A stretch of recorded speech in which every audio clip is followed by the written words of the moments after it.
আপোনালোক সকলোকে নমস্কাৰ আৰু এটা নতুন ইনফৰ্মেটিভ ভিডিঅ'লৈ আপোনালোকক পুনৰ এবাৰ স্বাগতম জনালোঁ। এই ভিডিঅ'টো বনোৱা উদ্দেশ্য হৈছে আপোনালোকৰ বহুতে মোক প্ৰশ্ন কৰিছিলে যে তুমি ইমান সস্তাত যে ফ্লাইট টিকেট কৰিছা কেনেকুৱাকৈ কৰিছা তাৰ এটা ভিডিঅ' বনাই দেখাবা। সেইকাৰণে এই ভিডিঅ'টো মই বনাইছোঁ যাতে আপোনালোকে সৰু সৰু কিছুমান কৌশলেৰে ইণ্টাৰনেশ্যনেল ফ্লাইট টিকেট কেনেকৈ কৰিব পাৰিব সেইখিনি এই ভিডিঅ'টোত দেখাই আছোঁ। মই যিটো কৌশলেৰে ফ্লাইট টিকেট কৰিছিলোঁ সেইটো অকল ইণ্টাৰনেশ্যনেল বুলিয়েই নহয়, ডমেষ্টিকতো কৰিব পাৰি, কিন্তু ডমেষ্টিকত ফ্লাইট টিকেট কৰোঁতে সেই সকলোখিনি ফেচিলিটিজ নাপাব যিটো ইণ্টাৰনেশ্যনেল ফ্লাইট টিকেটত পোৱা যায়। গতিকে এই ভিডিঅ'টো স্কিপ নকৰাকৈ সম্পূৰ্ণ চাব, কাৰণ মই যিমান পাৰোঁ ভিডিঅ'টো ডিটেইলছত বনাইছোঁ যাতে অহা দিনত আপোনালোকে ইণ্টাৰনেশ্যনেল ফ্লাইট টিকেট কৰোঁতে সুবিধা হয়। তেন্তে ব'লক চাওঁ ফ্লাইট টিকেট কেনেকুৱাকৈ কৰিম। আপুনি 2 মাহ বা 3 মাহ বা তাতোকৈ আগত যদি ইণ্টাৰনেশ্যনেল প্ৰগ্ৰেম বনাই আছে তেন্তে এই ভিডিঅ'টো ভালদৰে চাওক। ইয়াত আপোনাৰ ফ্লাইট টিকেট কিমান সস্তাত কৰিব পাৰি ভালদৰে দেখুওৱা হৈছে। প্ৰথমে ছিলেক্ট কৰক ফ্লাইট টিকেট। নেক্সট পেজটো আহিলে এইটো। ইয়াত মই এতিয়া ছিলেক্ট কৰিম আপোনাৰ ক'ৰ পৰা ক'লৈকে যাম। মই ছিলেক্ট কৰি আছোঁ আপোনাৰ কলকাতা। এতিয়া নেক্সট ছিলেক্ট কৰি আছোঁ কলকাতাৰ পৰা বেংকক। ইয়াত আপুনি চাওক দুটা অপশ্যন আছে, বেংকক সুবৰ্ণভূমি এয়াৰপৰ্ট আৰু ডন মুৱেং ইণ্টাৰনেশ্যনেল এয়াৰপৰ্ট। এতিয়া মই ছিলেক্ট কৰিম সুবৰ্ণভূমি এয়াৰপৰ্ট। এইবাৰ দেখিছে 1 ৱে আৰু ৰাউণ্ড ট্ৰিপ। আপুনি যোনটো লয়, মই ৰাউণ্ড ট্ৰিপত ছিলেক্ট কৰিম। এইবাৰ ছিলেক্ট কৰিম ডেট। ডেট ছিলেক্ট কৰাৰ পিছত আপুনি চাওক ইয়াতে প্ৰত্যেকটো ডেটত আপোনাৰ ৰেট এটা দি থৈ দিছে। আপুনি কোনটো ৰেটত যাব বিচাৰে ইয়াত আপুনি চাই লওক। ইয়াত যেনেকৈ দেখাই আছে 8,000, 8,500, 15,000, 13,000। তো মই এতিয়া জানুৱাৰী ডেট এটা ছিলেক্ট কৰি আছোঁ, জানুৱাৰী 6 তাৰিখ, আৰু ৰিটাৰ্ণ ডেটটো ছিলেক্ট কৰিম 12 তাৰিখ। কণ্টিনিউ কৰাৰ পিছত নেক্সট মই ছিলেক্ট কৰি আছোঁ কেইজন যাম, 1, 2, 3জন, আপুনি যেইজন যায় আপুনি ইয়াত ছিলেক্ট কৰি লওক। বা আপোনাৰ চিলড্ৰেন যদি আছে 1, 2, 3জন চিলড্ৰেন ছিলেক্ট কৰক। কৰি পেলাই আপুনি নেক্সট চাওক ইয়াত ইকনমি, প্ৰিমিয়াম ইকনমি, বিজনেছ। মই ডেফিনেটলি কমত যাম, সেইটো কাৰণে মই ইকনমি চুজ কৰিছোঁ। এতিয়া মই চাৰ্চ কৰিম ফ্লাইট। চাওক সেইদিনাখনৰ ডেটৰ গোটেই ফ্লাইট ফেয়াৰবিলাক আহি গ'ল। এইবাৰ ইয়াত এটা ইণ্টাৰেষ্টিং কথা হৈছে কি, যিবিলাক টিকেট বা দেখাই আছে, ফ্লাইট দেখাই আছে ইয়াতে, এইবিলাক হৈছে আপোনাৰ চেক ইন লাগেজ আপুনি নিব নোৱাৰে। ইয়াতে অকল হেণ্ড লাগেজহে নিব পাৰিব।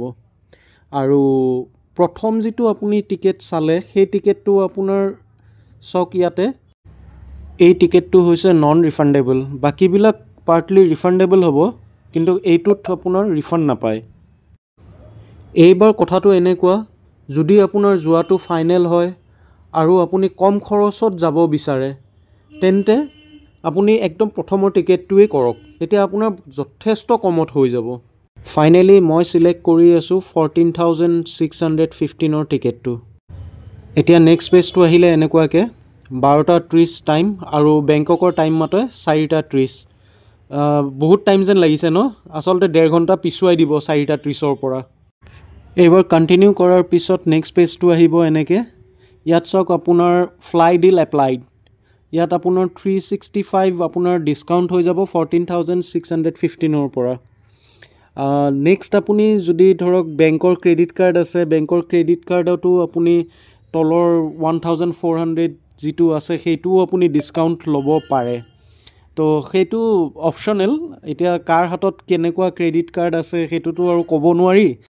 মই যিটো এপ দেখাই আছোঁ আপোনালোকক, এইটো এপত ডেইলি বেংকৰ ক্ৰেডিট কাৰ্ডবিলাক চেঞ্জ হৈ থাকে।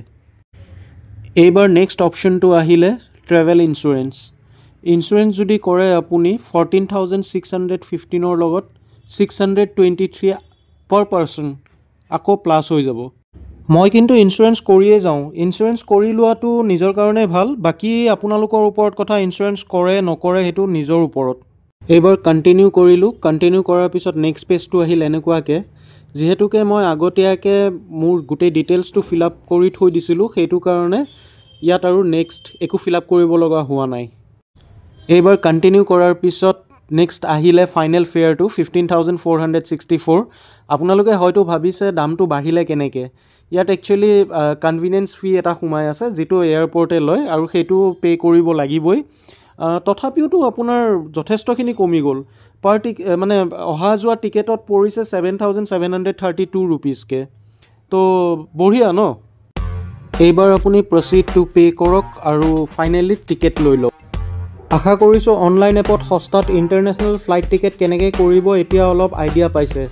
আপোনালোকক দেখালোঁ এটা এপ, এতিয়া অন্য এটা এপৰ লগত কম্পেয়াৰ কৰি চাওঁ আহক। এই এপটোত অকণমান ফেয়াৰ চেঞ্জ হ'ব, গতিকে স্কিপ নকৰাকৈ চাওক, কাৰণ তেতিয়াহে আচল কথাটো বুজি পাব। এইবাৰ চাওঁ আহক এইটো এপত ফ্লাইট ফেয়াৰ কিমান দেখায়। প্ৰথমে ছিলেক্ট কৰিম ক'ৰ পৰা ক'লৈ যাম। মই ছিলেক্ট কৰিম ফ্ৰম কলকাতা টু বেংকক। এইবাৰ ছিলেক্ট কৰিম ডেট, জানুৱাৰী 2 তাৰিখ আৰু ৰিটাৰ্ণ ডেট হৈছে 12 তাৰিখ। এইবাৰ ছিলেক্ট কৰিম পাৰ্চন, যিহেতুকে মই অকলে যাম তো ছিংগল পাৰ্চনত ডান কৰিম। এইবাৰ চাওক, এইবাৰ ফ্লাইট চাৰ্চ কৰিম। ফ্লাইট টিকেটবিলাক দেখাই দিছে ইয়াতে 19,000, 20,000 এনেকুৱাকৈ ফ্লাইটৰ টিকেটবিলাক দেখুওৱা আছে। মই ছিলেক্ট কৰিম 14,861টো। এইবাৰ ইয়াত চাওক ফাইনেল পেজ আহিলে। ইয়াত দেখাই আছে কেবিন বেগেজ 7 kg আৰু চেক ইন বেগেজ 0। তো ইয়াত নেক্সট আকৌ এটা অপশ্যন আছে আপোনাৰ এড 0 কেঞ্চেলেশ্যন। তো আপোনাৰ সেইটো অপশ্যনেল থাকিব, আপুনি কৰিবও পাৰে নকৰিবও পাৰে। নেক্সট আপুনি আপোনাৰ ডিটেইলছ ফিল আপ কৰক আৰু কণ্টিনিউ কৰি দিয়ক। আৰু ইণ্টাৰেষ্টিং কথাটো হৈছে কি ইয়াত মই মানে আপোনাৰ এয়াৰপৰ্ট কনভেনিয়েঞ্চ ফিটো নাই পোৱা, সেই গতিকে আপোনাৰ 14,861তেই হৈ গ'ল। এইখিনিতে মই উদাহৰণ দি আপোনালোকক কথা এটা কওঁ। যদি আপোনালোক 4জন টিকেট কৰে তেন্তে 2জনে চেক ইন লাগেজৰ টিকেট কৰিব আৰু বাকী 2জনে হেণ্ড লাগেজৰ টিকেট কৰিব, কিয়নো ইণ্টাৰনেশ্যনেল ফ্লাইটত পাৰ পাৰ্চন 30 kg লৈকে লাগেজ ল'ব পাৰে। যদি চেক ইন লাগেজ টিকেট লয় তেন্তে 30 × 4 মানে 120 kg, আৰু 120 kg আপোনাৰ দৰকাৰ নাথাকে, গতিকে সেইটো নিজে কেলকুলেশ্যন কৰি ল'ব কিমান কেজিত হ'বগৈ। তেন্তে বুজি পালে সস্তাত কেনেকৈ টিকেট কৰিব পাৰি। নেক্সট ভিডিঅ'টোত আপোনালোকক দেখাই আছোঁ অনলাইন ভিজা আৰু আপুনি হোটেল বুক কেনেকুৱাকৈ কৰিব। আৰু যদি ভিডিঅ'টো চাই ভাল পাইছে তেন্তে please like, share and subscribe কৰি দিব, পাহৰি নাযাব।